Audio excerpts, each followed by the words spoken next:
97.9 The Box. It's the Madd Hatta Morning Show, and homie of the show, Paul Wall, is in the building. What it do, baby? What it do? Paul, before we get into this whole, Paul is into dogs now, so this is a new life for Paul. But before we get into that, what about the music? I ain't heard nothing coming out of the camp in a minute. Oh yeah, I got lots of music, man. I stay working year round. I seem to struggle on the release of the music.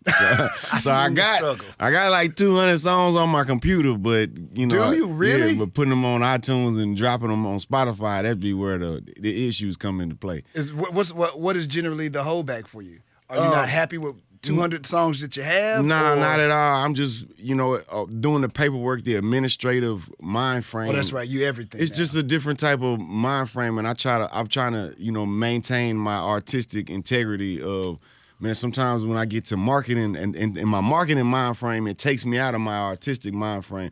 For instance, this is something I struggle with a lot of times of, do I want to have the artistic integrity of the music, or do I want to have more sales?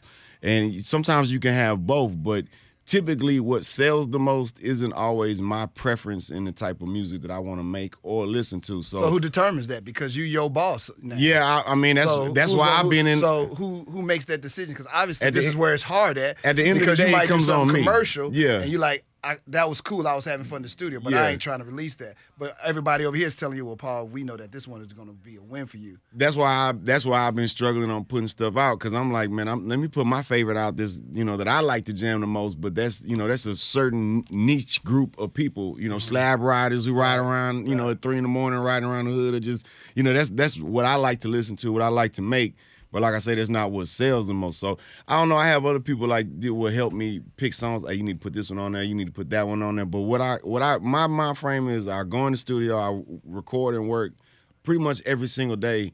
And then, once I get to a certain amount of songs, I put them out. And I've really been trying to not overthink things, because that's what when I got to do the creative side and the marketing side, I'm overthinking everything, and then nothing comes out, nothing gets done. So I've been trying to not overthink it as much and just put the music. I got a homeboy named Rich the Factor. Rich the Factor, he's a very successful independent rap artist from Kansas City. He's been making music for 15, maybe 20 plus years. His process of putting out music is, he releases music. His schedule is like every month, every other month.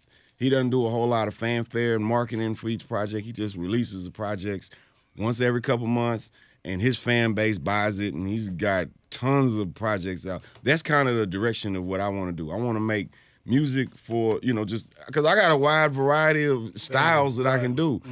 So and some people will be like, okay, I'm gonna put an album out. It's gonna have a song for the girls, song for the club, song to ride around, a song for this, song for that. I don't like doing that. I like making projects that are more central themed, where I got a whole project about the club, a whole project about getting money, a whole project for cars, a whole project for whatever, So anyway, I got a lot of music on the hard drive. It's coming out soon, man. Definitely got coming out in the next month. I got a project called Mind Over Matter, which is probably gonna be the first installation of my every other month start doing releases. And then me and DJ Hot C, we still got our Frozen Face series, which basically is, just me freestyling on other people's beats. We got another one of those coming pretty soon before the end of the year.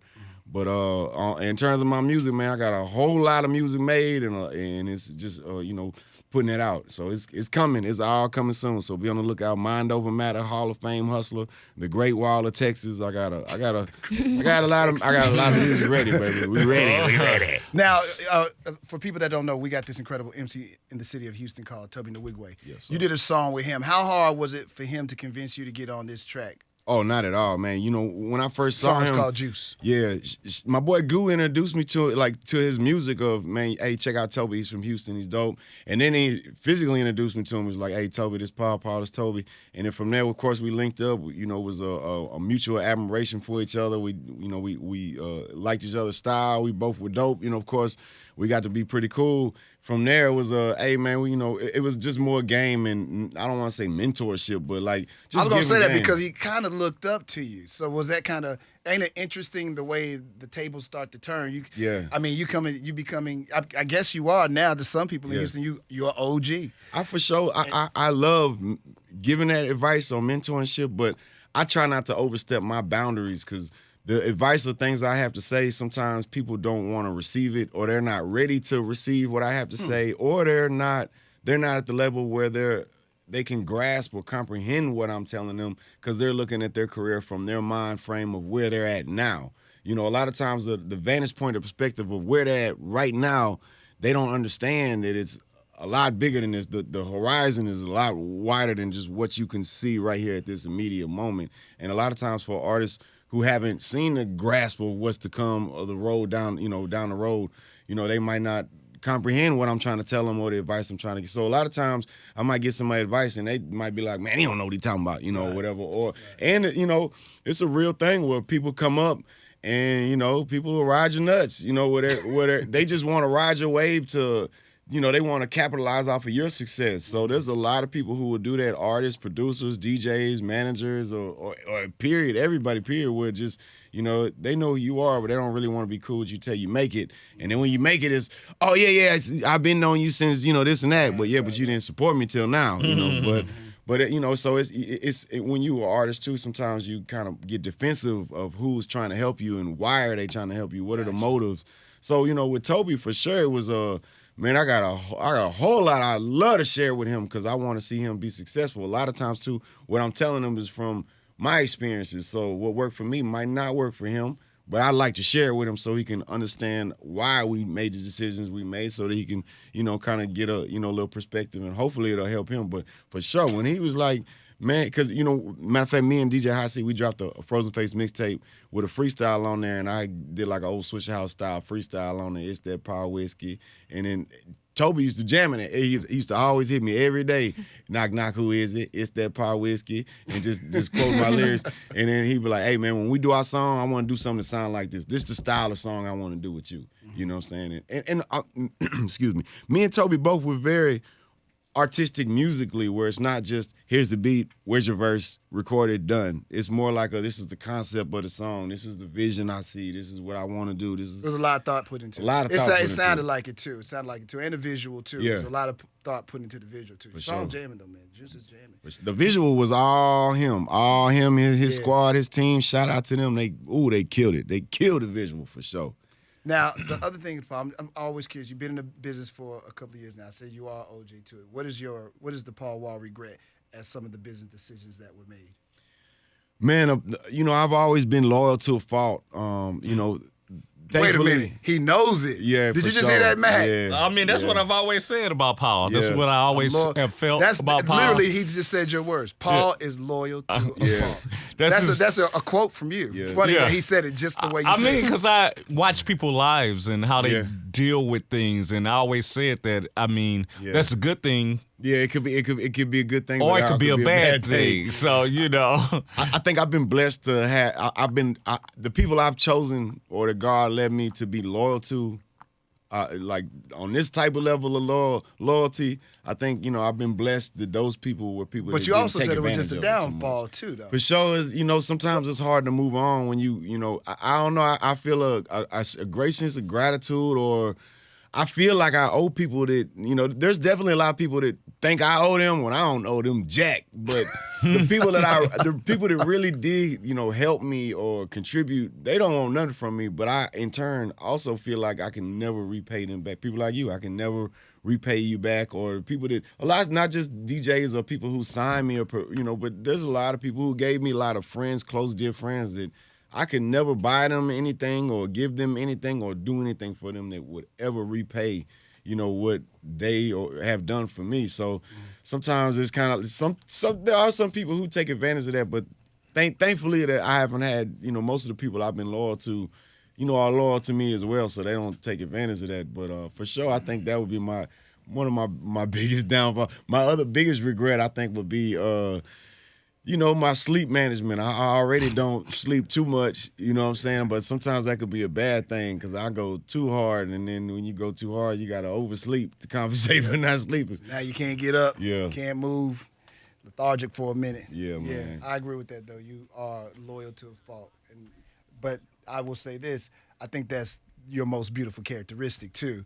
Because we say this to people. I say it to all. I said, Paul is probably one of the most beautiful rappers you're going to ever meet. Thank you. He's legitimate, and it's very real.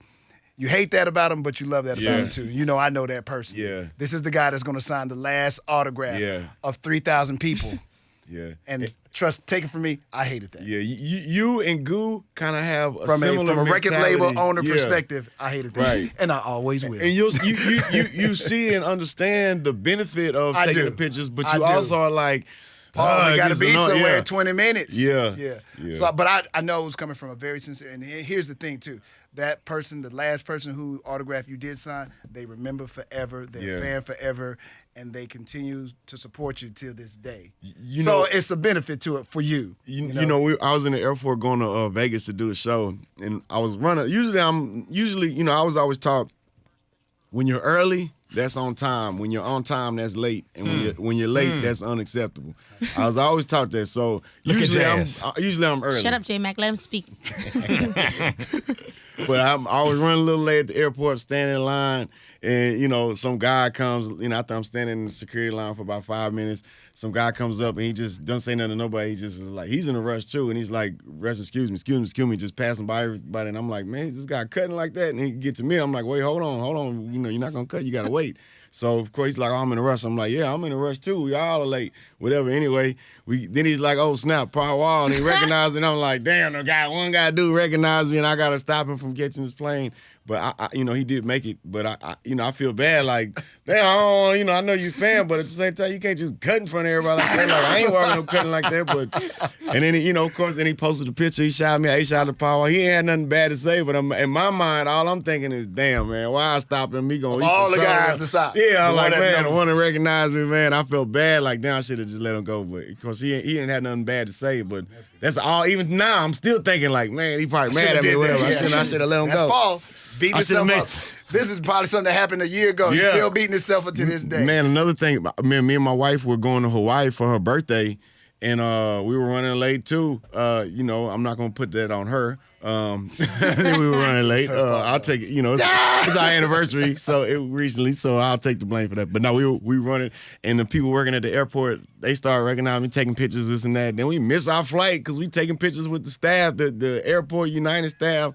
Man, y'all missed the flight? We missed our flight. Had to go back had to catch the flight the next day. We had to catch that was your fault. Oh, that was your fault. Yeah, for sure. And I know she got on you. Well, I mean, she couldn't because we was late because of her running. Yeah, we were already running late. Okay. It just was the icing on the cake. They were taking pictures. Oh man. But then that's where God kind of leveled the playing field, where God was like, nah, Paul, you can't be mad at her. I'm gonna make it even. So I kind of, what I'm saying. So I couldn't be mad at her. She couldn't be mad at me. It was both our fault. What year anniversary are y'all celebrating, by the way? This was our 14th year. Oh, is it? 14 married, 16 What's the key? together. You gotta just tell me one key to a long-lasting relationship. For sure, it wouldn't be possible at all without God in our life and our family. Looking at her as a partner, as a team, not as somebody that's there for my pleasure or somebody that's there for my convenience. She's not my assistant. She don't work for me. She's my partner. So we're equals in it. It for sure is like real teamwork. Where what do I want in life? What does she want out of life? Like, the whole shebang. What do we want? I want a partner. I want a family. I want to raise the family right. I want the morals that I was raised off of. I want my kids to have that. I want my wife to have that. We got that. So it's a real sense of we in this together. Now she has her own life in her own world. Like I have my own life, my own career, my own world. That's important as well. But as one thing we have to recognize is that your partner has that. Sometimes we get so caught up in, what do I have going on? She's got to adjust and change her schedule for me. But, I just the same way she does for me, I got to do it for her. I got to do the same things for her. I got to sacrifice for her because she has her own feelings, her own mind, her own goals, whatever, all these things that, you have to look at it like unselfishly, because it's easy to be like, oh, I got all this going on. You need to adjust your time and, you know, to make things easy for me. I'm glad you're speaking on your wife. Now, your wife is definitely into fitness, but I'll never see you joining any of the fitness and all you joining, and I just don't see it because I follow him. So let me get this straight. No, I'm asking. I see your wife, but Paul, you a fat bastard. I didn't say that. That's how they feel. What's wrong with you? I never said and That's why? how they feel. Damn. I didn't say that. What's up with a salad in your life, dog? I got cavities and rolls, man. So, are you working out somewhere? that's a fair question. And or you know, has she motivated you? Because she's really into fitness. Guru, she's getting bigger and bigger. I see her in different cities all the time. Yeah, she's fine as hell, and there ain't no way I can let her be fine and I'm gonna be fat. So I definitely get my workout on a little bit, but usually it's from a sense of, damn, she looking good. I gotta look good. I can't look weak out here. You know, she got a much more intense workout schedule than me. My working out is like jogging or like you know, jail workouts where I'm doing push-ups and jumping jacks and pull-ups stuff like that. But I mean, what she does, you know, she's like, she works out every day. You know? Right. She has her classes she teaches, but then she'll also be like, oh, what you about to do? I'm about to go check out this. There's this, you know, instructor who has a class over here. I've been wanting to check out. I'm about to go check this class out. Where that's so constantly working on her craft. For sure. She's been on the road with it too. She's been going on tour with it. That's dope. She got her own like line of merch. She got her own squad of people that come with her on the road. She got a nice following, man. I'm real proud of her. I see. Good, and speaking of that, I knew y'all were in Austin a couple of months ago for the Grammys. Yeah. And you know, she works in Austin a lot, doing a lot of shows down there. But how's it being on the board? You know, you've been on the board for quite some time. So how do you feel about being on the board? And are y'all making progress, you think? For sure. Man, shout out to the Recording Academy. Shout out to the Grammys. You know, I've been on the board of governors for a while. I'm a third-time trustee on the National Board of Trustees. Which is, I look at it like a huge honor. Of course, it's a huge honor. I'm representing Texas. I'm representing hip-hop. But I'm also representing every form of music and every professional out there, even non-members. Even if you're not a member of the Grammys, I'm representing you in the Academy, what we do. I don't know if we saw recently the CASE Act just passed. There's, you know, in the House of Representatives, there's a lot of things we do on a political front where we're at the Music Modernization Act a couple years ago passed. I don't know if we saw Donald Trump sign that into or whatever. There's a few things that have been passed and that have been very beneficial for, you know, copyright laws, for musicians and things. You know, those things, some things that we do, of course, those things are important. But, you know, the Recording Academy does a lot of things, you know, in school, music in schools. We do a lot of programs, things like that. But in terms of the actual Grammy Awards, that's what everybody, basically most people know the Recording Academy for. It's a huge honor to represent, you know, with the awards and nominations. It's all democratic how people get nominated and how people win.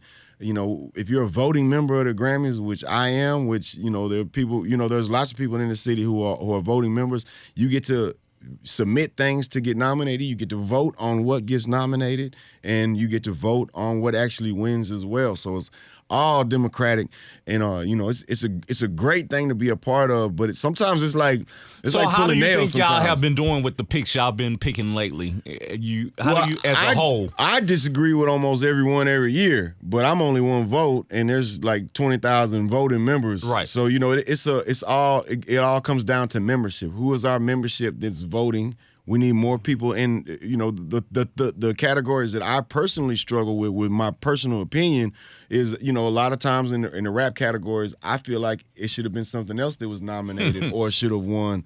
But like I said, I'm only one vote. It boils, you know, it all comes from, we got to have the right members. We got to have people in our rap community on board as members. So shout out to the new recruit and the new members who just joined this past year, Megan Thee Stallion, Lizzo, June James. These are some of our Houston natives who, you know, joined. Travis Scott, he's also a member. You know, this year there's some people I've been trying to get as members for I've been trying to get Slim Thug to be a member for 10 years. What are the qualifications to be a member? What do you need to be a member? The membership process has changed. It used to be if you have a certain amount of credits, then you're eligible to be a member. You submit and you're a member. But now there's a review process where same thing, you have to fill out an application, but it's a little more stringent, a little more strict getting in. You got to, you know what I'm saying? it's not just based off the qualifications. It's more off of the type of professional you are. Now, let me say this. To be a member of the Grammys has nothing to do with how many records you sold, has absolutely nothing to do with if you're on a major record label, and it doesn't matter who you work with. Like, you don't have to, I can only be a member if I work with, Beyonce. Of course that adds to your credibility. It looks good on your resume. And there are things you have to have. You have to have career substantiation, meaning that you have to have a career in music. But it's not based off of, do you have a major deal, how many records you sold. It's more based off of, are you a professional? Okay. Now, I know I hadn't seen you in a while, and I know I'm taking over the interview, but I got some questions for you. Yes, sir. In the news, it's been people lately, I can't remember this story. It was a Hispanic lady. She used the N-word. And Gina Rodriguez. Yes. People were coming after her. And I know that you be around a lot of people, and I just want to know how you feel. And, some people came at her and were mad. Some people were like, I'm not so mad. Right. I want to know how you feel about it. Well, Johnny used the N-word all the time. No, I was playing. I said, Johnny who? There's only one Johnny. I saw a lot of people pulling out their grill. Wait a minute. Hold on. Wait a minute.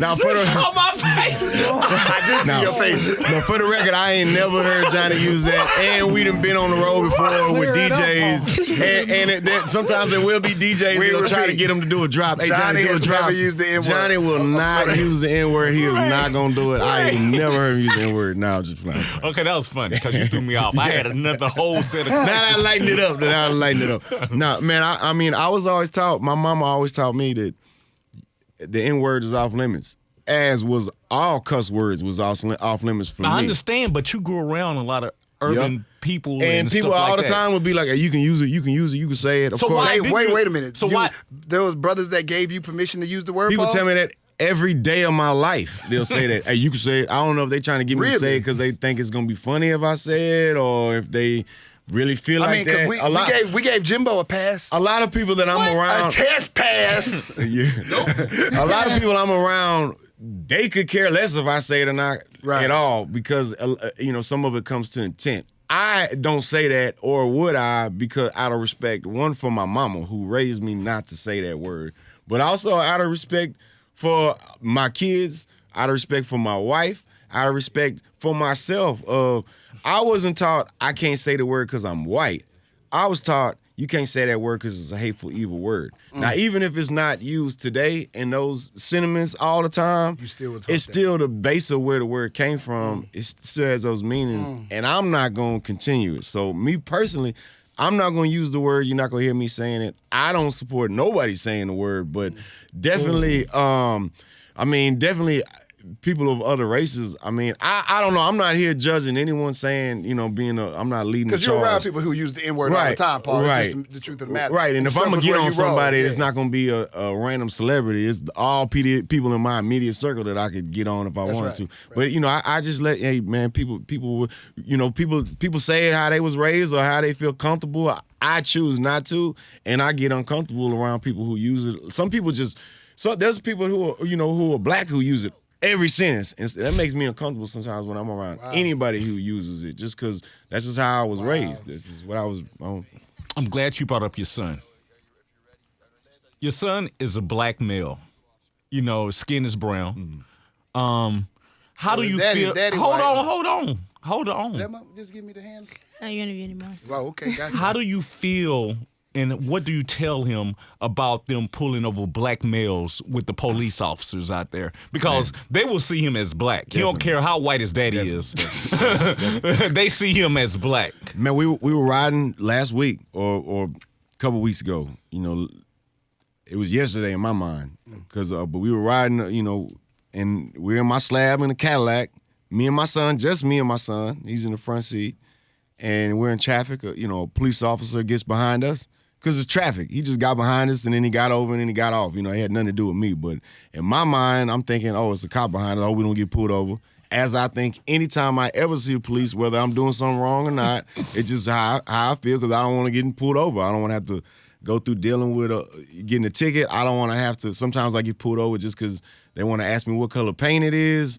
You know, I get pulled over. They want to take a picture with the car, whatever. And sometimes they get targeted because they like, oh, that's Paul Wall. Let's pull them over and give them a hard time and then let them make it, whatever, you know, whatever. But, you know, imagine those type of things are like inconveniences. Right. But imagine feeling of, I don't want to get pulled over because I don't want to die. You know, so I don't feel that. Right. I feel inconvenienced if I get pulled over, or the fear of the worst that could happen. Maybe, I don't know, I could go to jail. I don't know. I don't do anything, especially car related. There ain't nothing you can take me to jail for. Right. Ain't no weed in the car. Ain't no drugs in the car. Ain't none of that. I'm not doing nothing crazy.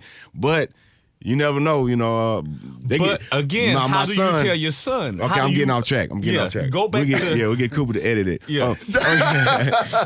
No, now, my son, we in the car, I see the police get on. I tell my son, he's 13. I'm like, hey, son, you know, if we get pulled over right now, this police officer is not thinking you're a child. You know, my son also, he looks very mature for his age. He looks, when I go places with him, they like, oh, Paul, this your homeboy, what's up?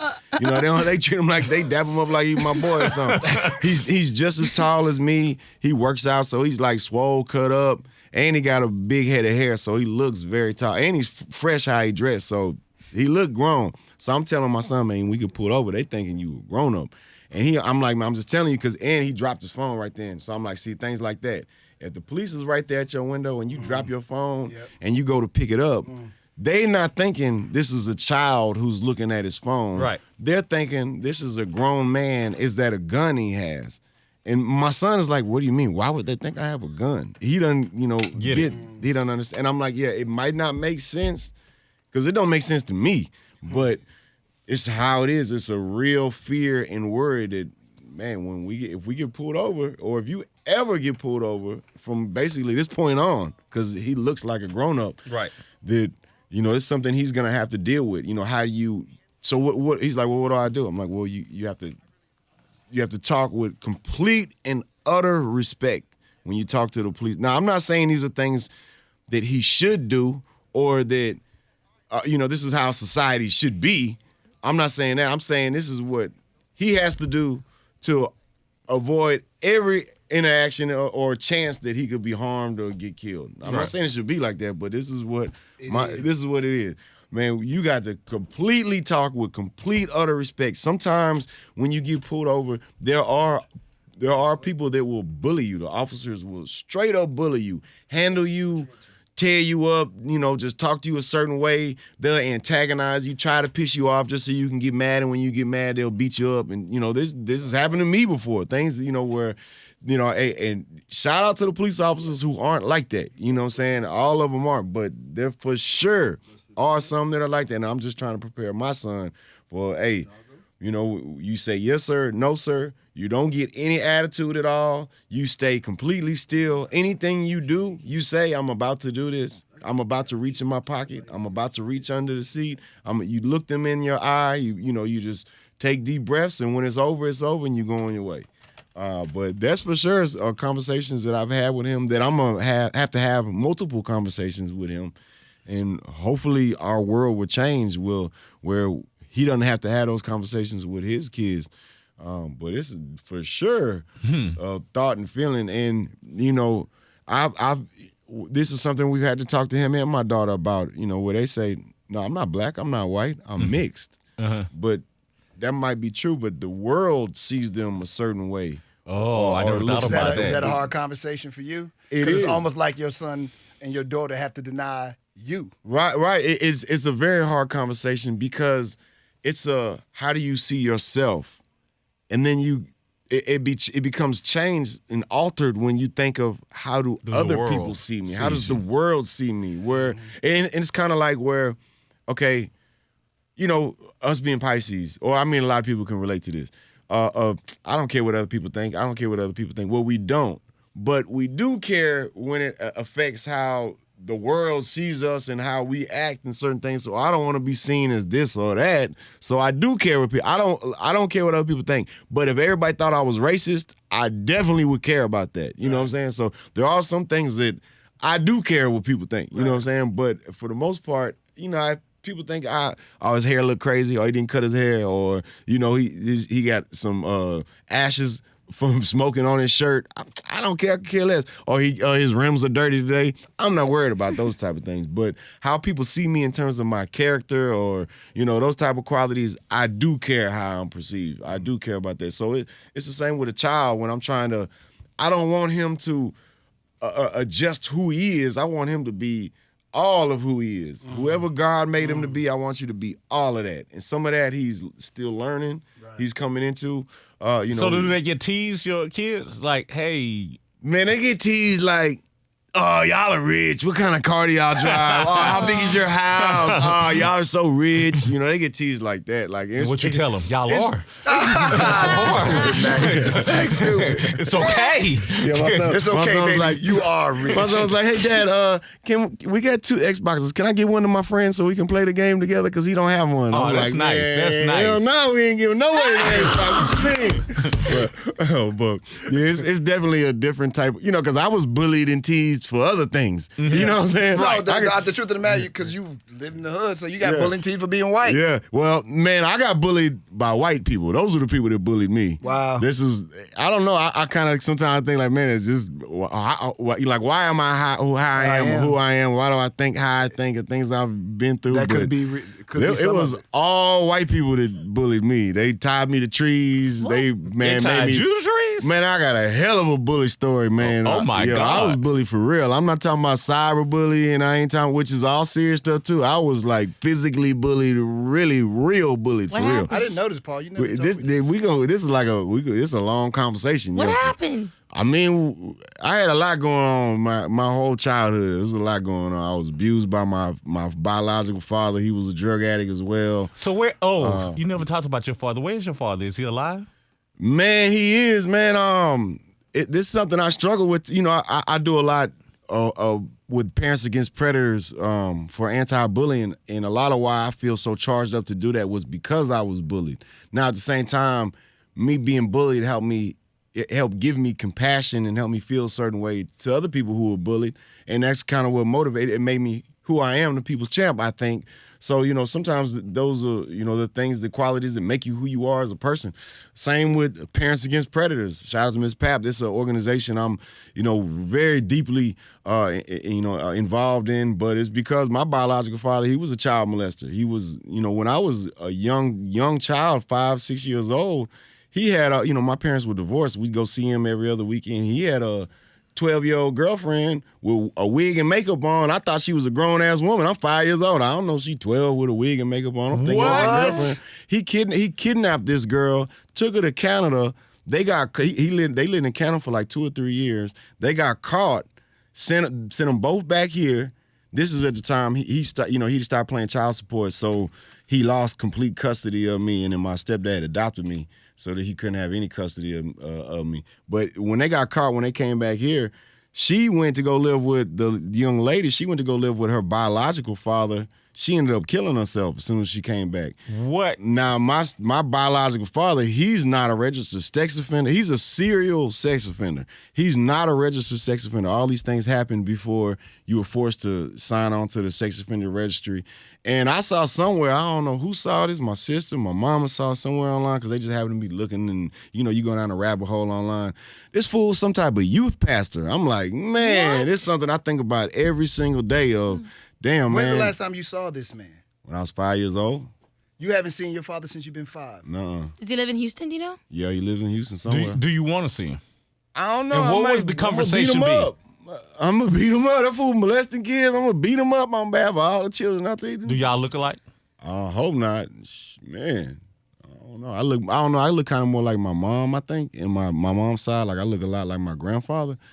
So you haven't physically seen this man? Man, he could walk through the door right now. So you might not I would have no idea what it looks like. And he's never tried to get in contact with you. Do you think he knows who you are? He does know who I am because he has either other children or stepchildren through another wife, and one of them was in the Army or the military. Shout out to him for that. I don't hold nothing against any of his other kids or any of my other family other than... So you have other brothers and sisters? I mean, I don't know. The only thing I hold against my family is his brothers and sisters or his parents who, when we were completely on our ass and we didn't have any money for clothes, food, school, for anything, period, they left me, my sister, and my mom completely out to dry. So Did they have money, though? Did they have money? Oh, yeah. You mean they had money? They got money. Boy, Now, let me tell you, these are things that you don't know when you're growing up as a kid. All I knew is that we was broke. Even then, there's levels of being broke. So I'm glad I'm not as broke as the person next door.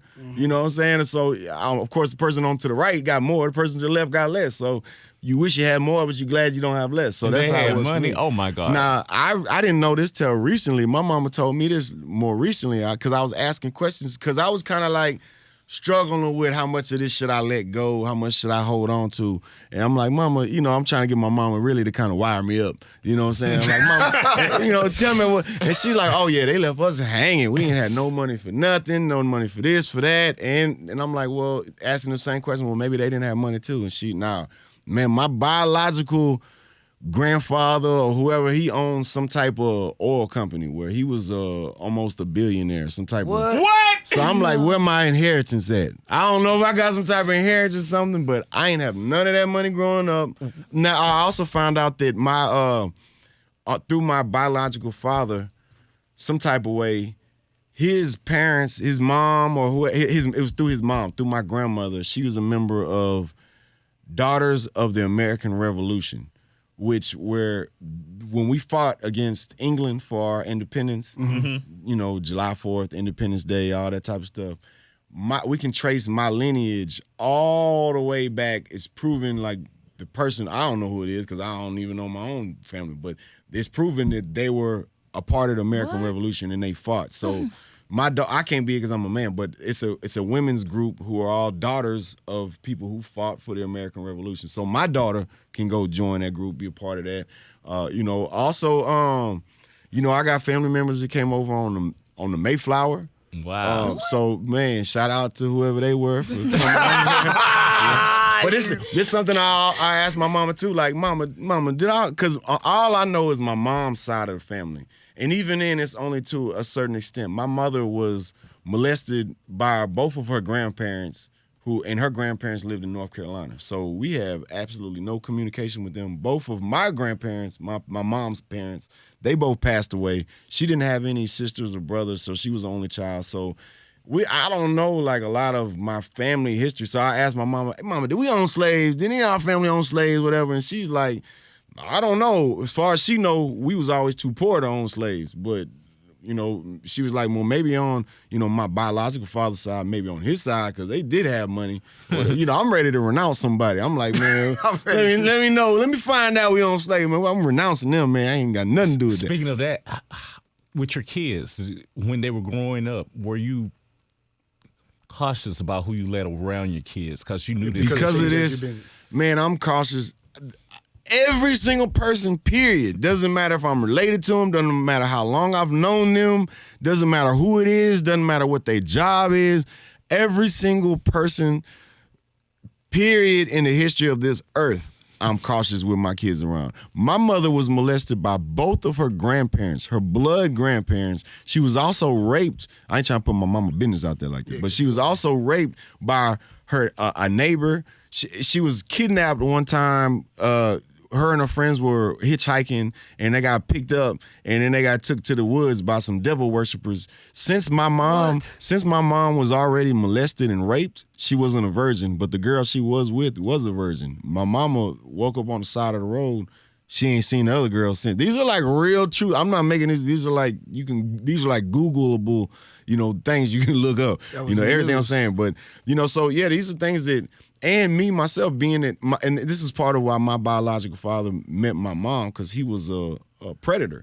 And she had been, he kind of sought those type of qualities in it. So although they were both grown. He peeped it. Yeah. Right, but he could handle her, manipulate her, he can whatever. So it got to a point where they were married where my mom seen it as, I can't be with him. This is too much. I got to protect my kids. So she left him. They got divorced. And then, thank God my mom had the courage to do that. But For sure, these are things that I like think about with my kids all the time. Like anyway, we talk to them about this. Like it doesn't matter who we talk about this all the time. You know, spend the night at people's houses, go on field trips. You go, man. These are things we worry about. All that. This is the biggest fear I have as a parent with my kids is something happening to them.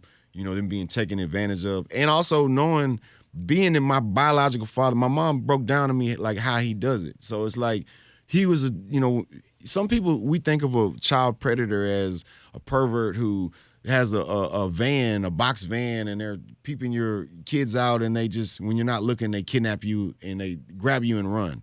That's true, but the type of predators we really have to be afraid of are the ones who befriend your kids, who tell your kids, oh, you're so mature for your age. Oh, you know, I have these feelings of love for you, and, you know, your love doesn't have an age, and if you love me, it doesn't matter. People don't want us to be together because of age, and they start putting these thoughts into your child's head where your child is being groomed to fall in love with this person, where they feel like, oh, I'm in love with them. My parents just don't understand. They don't get it. I'm in love. This is real love, and they feel like they don't understand this is a grown adult that's being a predator to you and preying on you and taking advantage of your naivety and how old you are and the thing, your comprehension of all these things. These are the ones we got to worry about, who are doing it behind closed doors, texting, sending love letters. This is, all these type of things where they're grooming the child to have a relationship. So when my biological father, when he kidnapped the girl and they went to Canada,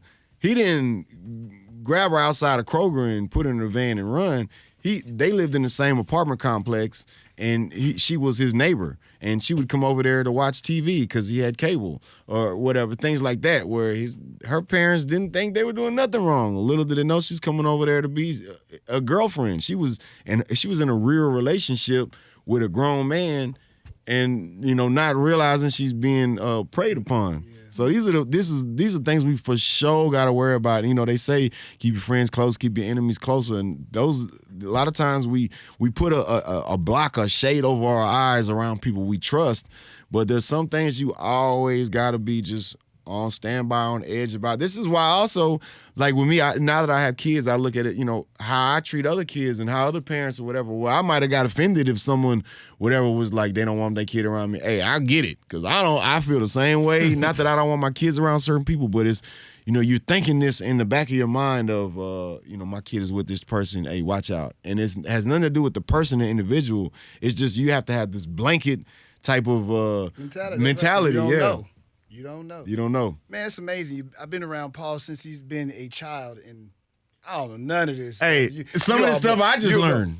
I just learned some of the stuff last month. But the bullying thing, and you was tied up to a tree. Oh, I could tell, man, they used to make me lay in the middle of the street and throw golf balls at me if I move. And cars will be coming, and if I get up to move, I gotta sit there in the car, gotta stop, and then I gotta get up, and they'll take off running. But if I stay there, these are all people that were like 5, 6 years older than me, 4 or 5 years older than me. Terrorizing you. Yeah, they would terrorize me all the time, man. And they would tie me to a tree, put lunch meat on my face, let the dogs loose. You don't think you need to get like talk to anybody about? I mean, you talk now, but I don't know if you ever have you ever felt like you needed to go talk to somebody about all these things that have happened to you because like counseling type of thing? Yeah, therapy. It for sure definitely would help. Some of those type of things, I went through as a child for other things, for the drug, like being in my father was a drug addict, alcoholic. I would go to Al-Anon, Alateen. Those are things that I went to as a kid, where it's basically like AA for family members of alcoholics, and Narc Anonymous or whatever it's called, Narcanon, whereas, people who are addicted to drugs and narcotics is the family members. So that's something I went through as a child, like up until I was a teenager, until I was just like embarrassing to go, or I don't want to go to that. Everybody here, parents are dope fiends. I don't want to go to that. But this is also where, I go to those things. I deal with these things. I think about like me having even the small amount of counseling or whatever that I have had, it helped me tremendously, because certain things like, man, I could never sell crack because I don't have that heart in me to be heartless. I gotta beat up a dope fiend if they stole from me, or they, if they owe me some money for like certain things that I can't do. Like, cause I when I see the dope fiend, I see my father, or I see a relative or something where, they might have did this, or they might have deserved a ass whooping, but I don't got it in me to do that. I'm not heartless like that where, you know, I do want to get paid, but there's certain things that I just can't do, you know. So I do feel like certain things, you know, the little counseling I have had has helped me in some ways, but for sure I probably need some more because this is what I struggle with as a parent too, being that, man, having a son, man, I don't know. I was afraid to be a father to my son because I didn't know what to do or how to do or whatever. I don't want to let him down. You know what I'm saying? I don't want to, but you know, I think the key ingredient to being a parent is love and just trying. You know what I'm saying? And you learn as you go. You make mistakes, and you know, there's definitely things I regret as a parent of maybe I shouldn't have fussed at him for this or that, or maybe I shouldn't have, you know, this or that. But then I worry about spoiling my kids too. Like, man, I don't want to spoil my kids, and then they grow up feeling entitled or whatever. But you know, the one thing I'm grateful for is that my kids, that they really have a sense of gratefulness, of gratitude. That's like in their spirit. They have a spirit of gratitude where they don't feel entitled of I'm supposed to have this or my dad's famous. We supposed to do, you know, we supposed to have a red carpet, whatever. You know, they don't have that at all. They have a real sense of gratitude. This got real serious. Not really sure how we got this. Yeah, we ain't even mentioned the dog show. Paul's been up here a million times. I've known him since he probably been about 12 years old. And really just blown my mind. Yeah. I hate to do this transition. So, Paul, tell me about these dogs, man. Dog. I'm sorry, y'all. We got to do it. He up here on business, y'all. I'm sorry. Yes, sir. J Mac over there want to be a Barbara Wawa and everything. I just have one more question, though. What? Going back to it. So how will you react to your kids saying the N-word? They're not allowed to say it. They know better. If they did say they'd be in trouble. I don't know if they'll get a whooping. We have spanked our kids before. We don't do that no more. It's been a long time. It's been maybe 5, 6 years. They, you know, anytime they got spankings or whoopings, it was like they was, you know, before they got to kindergarten age. You know what I'm saying? So I can't see myself. Let me first say this. Ain't no whooping my son. He gonna whoop me. So that for sure that's not even possible. But you know What about when they're like 18, 21 though? Like they're pretty much adults. They cursing. I mean, you know. So what you want Paul to say? He okay with his kids using the N-word? I told my kids. He already as laid a the father, foundation. as a father, yeah. I was taught that if I use any cuss word, that's a lack of intelligence on my part. There's so many other words I can use. I could be clever or more creative or more intelligent to use an alternative to, you know, the minimal words that are so easy to throw out there and get overused. So, I mean, I told my kids they're not allowed to use it. Of course, when they grown and they living their own life, doing their own thing, they're going to make their own choices. Hopefully, I'll put it on the same type of way my mom taught me is that I'm grown, but I'm still not, some things I'm not doing because some of these things are specifically for my mama. I'm not letting my mama down. I'm not doing certain things, even if for the only reason just to not let my mama down, that's cool. So hopefully I'll put it on them too. But I told her, you know, hey, you go to college, you get you a college education, you know, you got you a degree on the wall. Then if you educated like that and you still feel like you should say the N-word, well, maybe you earned it, then at least, you know, you got a degree or you understand, you're capable of understanding and grasping the meaning behind the word, where it came from, where some people mean it, or where, you know, these type of hidden meanings are still in the word today. You know, I don't know. There's going to be on them to make that decision, but you know, my wife say the N-word every day, all the time. It's a little tough. It's a little tough. Well, I'm like, know what I'm saying? She like, yeah, say it. Know what I'm saying? Oh, God. Now she not trying to, you know, get them. She not encouraging them to say it either. But it's just, Right. yeah. I don't think she would have a problem with them saying it like I would have a problem with them saying it. Shut up. That's the truth. We talking about these dogs now. Okay. Yeah, let's talk about You the better dogs. hope your though. wife don't beat you up. All right, so Yeah, what's the deal with these dogs, bruh? Yeah, man. Shout out to Texan Bullies, Billionaire Bullies Club, Despicables. Some of my friends, they've been breeding high-end English Bulldogs and French Bulldogs. They've been breeding them for a while. These are high-end, like, $30,000 for a dog. What? Sometimes sometimes they more, sometimes they 50, Jimbo 60,000. love dogs too. Sometimes they 50, 60,000. Now let me tell you why they're so expensive. Some of them they're very exotic breeds, rare breeds. The color coding of the coats are hard to come by. They're rare, but this is why they're so expensive. Because if you have the dog, you can in turn breed the dog. So it's a money maker. So that's why it's worth $50,000. Because your first breed of puppies, you gonna make your money back the first day. You know what I'm saying? But that's why they're high. We definitely got a little bit of on the low end too. But anyway, they've been selling dogs. They've been breeding dogs for a while. And I've been working with them for a while. They're good friends of mine, and we've gone to dog shows a few times. I perform at them, or they'll have a booth with their dogs. And for the longest, it's like, man, we need to do our own dog show. Why not? Let's do our own dog show. So we got together. We're doing it at Humble Civic Center. November 2nd is going down. It's an all-day event from 10 to 8, 10 to 9. We're going to be there. All breeds of dogs are welcome. All breeds of dogs, not just English Bulldogs, French Bulldogs, but all breeds of dogs are welcome. And all kids. It's a family event. It's an all ages event. We definitely gonna have a great day. I'm gonna be there performing. I'm gonna be there all day long. We're gonna have all kind of guest performers. Killer Calion, little Kiki. Yeah, the dog got the piece and chain too. The dog is Astros ready. Is the dog? Hey, that dog don't. Hey, you got your credit card right there. What is that dog mixed with? Hey, we need to get her credit card. How much would this dog be? Nothing. Yeah, just in case you drop them, we need your. Just lounge. That's Houston homegrown. Sit right there and tell me. We got Joseph in here from Texan Bullies. What's up, Joseph? What's going down? Joseph, welcome to the show. Morning, guys. Good morning. So explain what this. Just get the dog in the shot, not me. I don't. What? I'm serious. It looked like a rabbit. Joseph, what kind of dog is that, first of all? Can I put him on the table? That's an English Bulldog. You can't. He might pee Rare though. color. He might alright. be. That's a rare color. You giving him the Hatta? Let him pee on Hatta. He's like a rabbit. Yeah. Or a guinea pig. Wow. Yeah, but the event is gonna be November 2nd. Shout out to the Bulldog Money Team. Hey, shout out to ESG, Johnny Dang.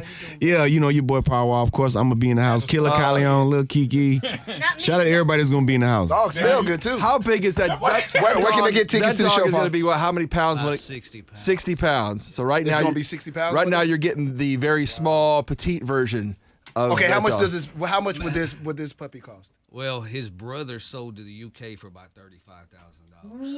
Okay, I need to give you this dog back. But listen. I ain't in the market for no dog. That's a car right there, brother. It's an investment. That's college. It's an investment. Paul, It's an investment. Paul, the economy's down right now, so that'll sell for about 25 rand. Yeah, Oh, yeah. you doing me a deal? I can get it. Buy low, sell high. I appreciate the discount, brother. Hey, no, but we joke about the money being made with the dogs, but in all honesty, of course, it's man's best friend. It's a great companion.